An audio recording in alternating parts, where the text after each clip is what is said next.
Hello friends, आज के इस वीडियो में क्लास 12 के लिए हिस्ट्री का most important VVI objective question को देखेंगे जो कि आपके एग्जाम में पूछे जा चुके हैं और पूछे जाने की संभावना भी है। तो आप सभी से रिक्वेस्ट है कि वीडियो को पूरा देखें और चैनल पर हैं तो चैनल को सब्सक्राइब कर लें। तो चलिए वीडियो को स्टार्ट करते हैं।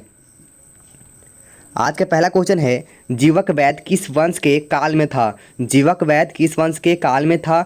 तो ये था हर्यक वंश के काल में। जो जीवक वैद्य था वो हर्यक वंश के काल में था। तो इसका सही आंसर हो जाएगा ऑप्शन सी, हर्यक वंश, यानी कि जीवक वैद्य हर्यक वंश के काल में था।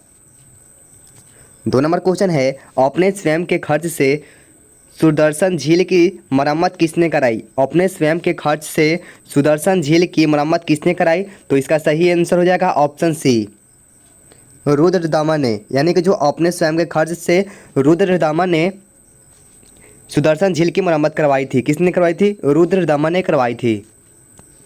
चलिए 3 नंबर क्वेश्चन है, पाटलिपुत्र नगर की स्थापना उदय ने किस नदी के संगम पर की? पाटलिपुत्र नगर की स्थापना उदय ने किस नदी के संगम पर की? तो ये किया गया था इन सभी के संगम पर, यानी कि गंगा नदी के संगम पर, सोन नदी के और पुनपुन नदी के, इन सभी नदियों के संगम पर की गई थी पाटलिपुत्र नगर की स्थापना। तो इसका सही आंसर हो जाएगा ऑप्शन डी। चलिए 4 नंबर क्वेश्चन है, समस्त भारत ही नहीं एशिया एवं यूरोप में सर्वप्रथम हुनों को परास्त करने का श्रेय किस शासक को जाता है?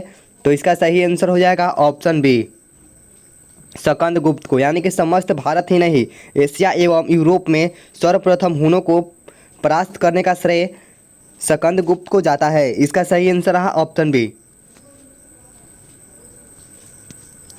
चलिए 5 नंबर क्वेश्चन है, यूरोप का समुद्रगुप्त कौन था? यूरोप का समुद्रगुप्त कौन था?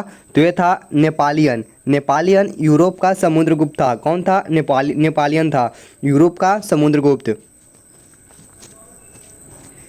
चलिए 6 नंबर क्वेश्चन है, किसके अभिलेख में भूमिदान का उल्लेख मिलता है? किसके अभिलेख में भूमिदान का उल्लेख मिलता है?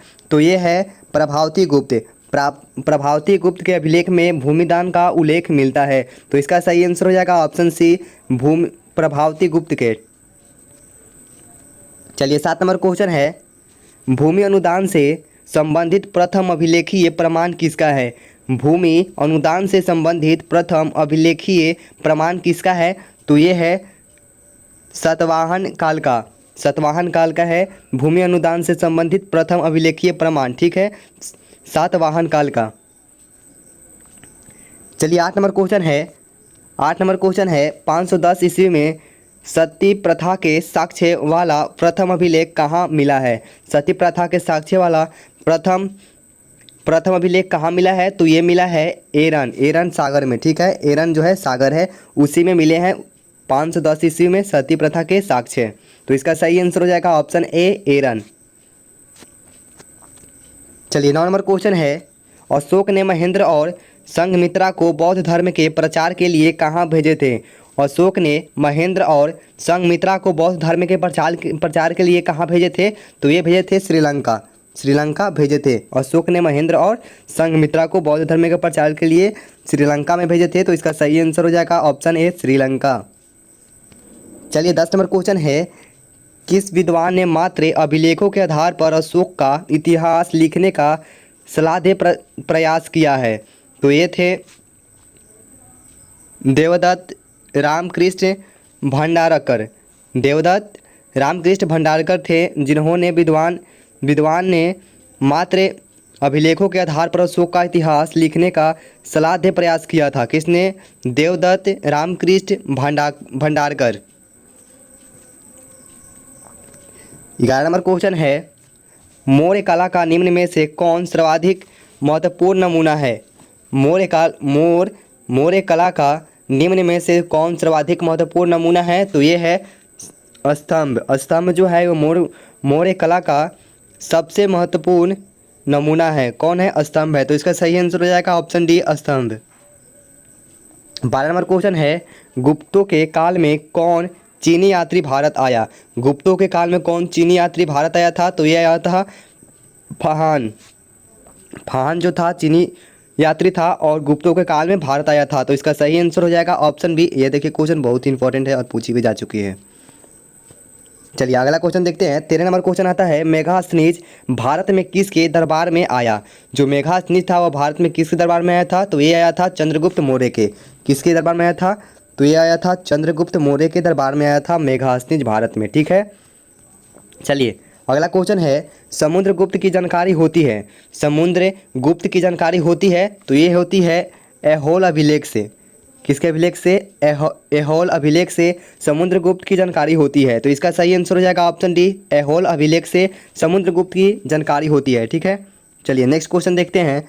15 नंबर क्वेश्चन आता है, नवरत्न किस शासक के दरबार में रहते थे। नवरत्न किस शासक के दरबार में रहते थे, तो ये रहते थे चंद्रगुप्त विक्रमादित्य के दरबार में रहते थे।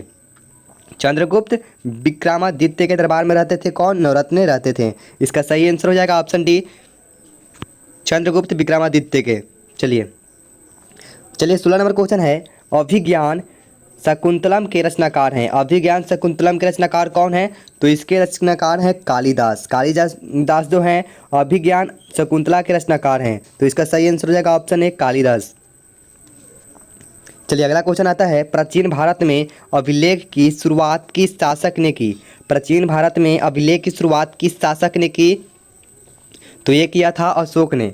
अशोक जो था वो प्राचीन भारत में अभिलेख की शुरुआत किया था।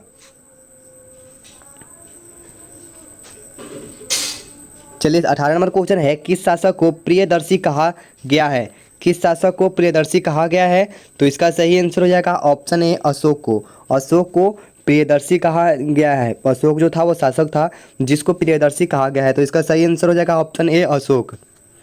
चलिए अगला क्वेश्चन है, मेघास्नीज ने अपने यात्रा वृत्तांत में भारत के समाज को कितने वर्गों में विभाजित किया है। मेघास्नीज ने अपने यात्रा वृत्तांत में भारत के समाज को कितने वर्गों में विभाजित किया है, तो इन्होंने सात वर्गों में विभाजित किया है भारत के समाज को। किसने, मेघास्नीज ने किया है। यात्रा वृत्तांत के दौरान भारत के समाज को सात वर्गों में विभाजित किया है। तो इसका सही आंसर हो जाएगा ऑप्शन ए, 7 वर्गों में विभाजित किया है।